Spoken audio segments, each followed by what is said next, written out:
Monsieur le modérateur, mon ami Mohamed Bagdiaga, notamment pour l'accueil lors de notre séjour à Amsterdam, à la conférence mondiale sur le programme d'éducation financière. Et je saisis cette occasion pour saluer toute l'équipe de Aflatoun venue en masse, saluer Monsieur le représentant du ministre de l'Éducation nationale, saluer Monsieur le directeur de la microfinance, mon jeune frère Amadou Sarr,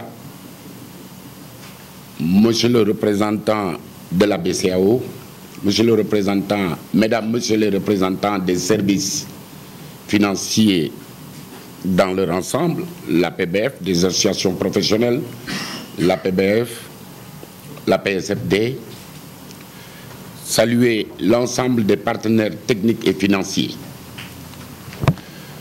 Cet atelier se tient aujourd'hui dans un contexte particulier. À la suite de la conférence mondiale sur l'éducation financière dont la thématique principale était l'intégration des programmes d'éducation financière dans les curricula, et dans un contexte marqué par la validation institutionnelle du programme national d'éducation financière qu'on vient de terminer ici au Sénégal après plusieurs mois de labeur, l'Observatoire de la qualité des services financiers Sénégal a été désigné pour relancer, revitaliser le processus d'intégration du programme d'éducation financière dans les écoles d'enseignement moyen et secondaire. C'est la raison pour laquelle aujourd'hui, pendant 4 jours, l'ensemble des acteurs vont se réunir sous forme d'ateliers, ce qui constitue une étape dans le lancement du processus d'intégration de l'éducation financière au niveau des cycles d'enseignement au Sénégal. C'est le lieu de remercier notre partenaire Aflatoun International et au-delà, la reine Maxima des Pays-Bas, sous-secrétaire général chargé de l'inclusion financière. Je saisis cette occasion pour adresser nos remerciements à tous les acteurs ici présents qui nous ont gratifiés de leur forte participation à cet atelier, ce qui témoigne, à ne pas douter, de leur fort engouement pour une éducation financière de masse. En effet, la dynamique de collaboration autour de la question de l'éducation financière illustre l'engagement des parties prenantes à assurer la mutualisation des efforts et expertises, naturellement, dans l'optique d'un partenariat vers des actions efficaces, voire efficientes et plus impactantes dans le combat contre l'inculture financière, avec davantage d'usagers mieux protégés dans un secteur financier hautement inclusif. Cet atelier entre en droite ligne de l'axe 4 du programme régional d'éducation financière, qu'on appelle le PREF, dont la finalité est de doter les élèves et apprenants des connaissances financières indispensables dans les systèmes éducatifs des pays membres. Il convient également de rappeler que cette rencontre intervient, comme je l'ai dit tantôt, dans un contexte de validation institutionnelle du programme national d'éducation financière 2024-2028, sous le leadership de l'Observatoire de la qualité des services financiers Sénégal. Je précise Sénégal parce que dans chaque pays de l'Union, il y a un observatoire de la qualité des services financiers. Dans le programme national d'éducation financière, un accent particulier est accordé à l'intégration, mais plus particulièrement au niveau des différents ordres d'enseignement. Les principaux enjeux de l'éducation financière sont l'amélioration du niveau de culture financière de la population sénégalaise, le renforcement de l'inclusion financière, la formation d'un nouveau type de citoyen capable de prendre des décisions financières éclairées, préparer ainsi les jeunes à des changements de comportement face à l'argent. La formation d'un type de Sénégalais financièrement inclus, last but not least, l'insertion socio-professionnelle des apprenants. Mesdames et messieurs, l'apprentissage de l'éducation financière dès le plus bas âge est nécessaire pour développer chez les enfants et les jeunes des compétences nécessaires pour gérer son argent et pour gérer l'argent de la communauté.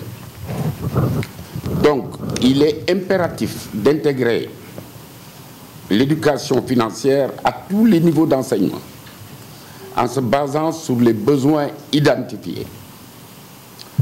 Et sous l'égide de l'État du Sénégal, il convient de rappeler que dans le secteur de l'enseignement moyen général, plusieurs initiatives sur le plan institutionnel et réglementaire ont été mises en œuvre, mettant en exergue la nécessité d'assurer une formation liant la théorie à la pratique, l'enseignement et la production. Vous convenez tous avec moi qu'en Afrique, on fait de l'éducation civique, de l'éducation sportive, pour parler à mon ami Roger, mais on ne fait pas l'éducation, ni l'éducation sanitaire, ni l'éducation financière.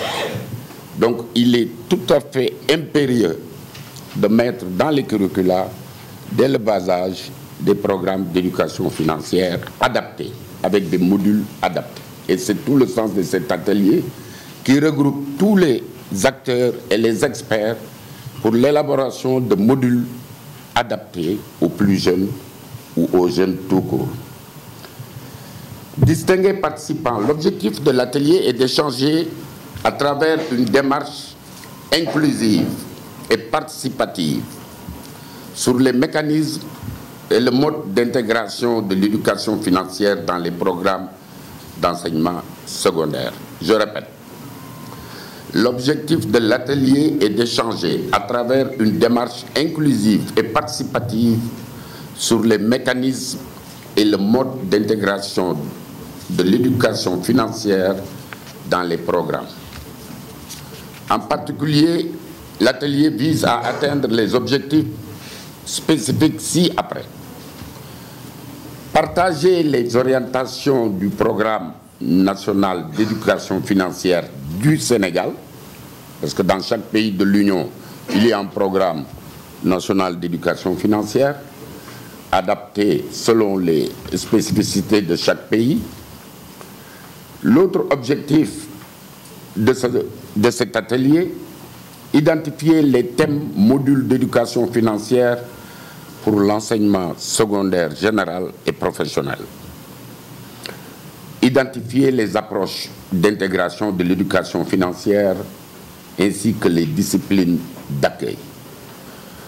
Je ne doute point que nos travaux apporteront, grâce à votre expertise avérée, une orientation claire et des actions opérationnelles en vue d'aboutir à des outils précis portant sur des thématiques, des modules de formation et support au profit des jeunes et des jeunes enfants, mais des modules adaptés.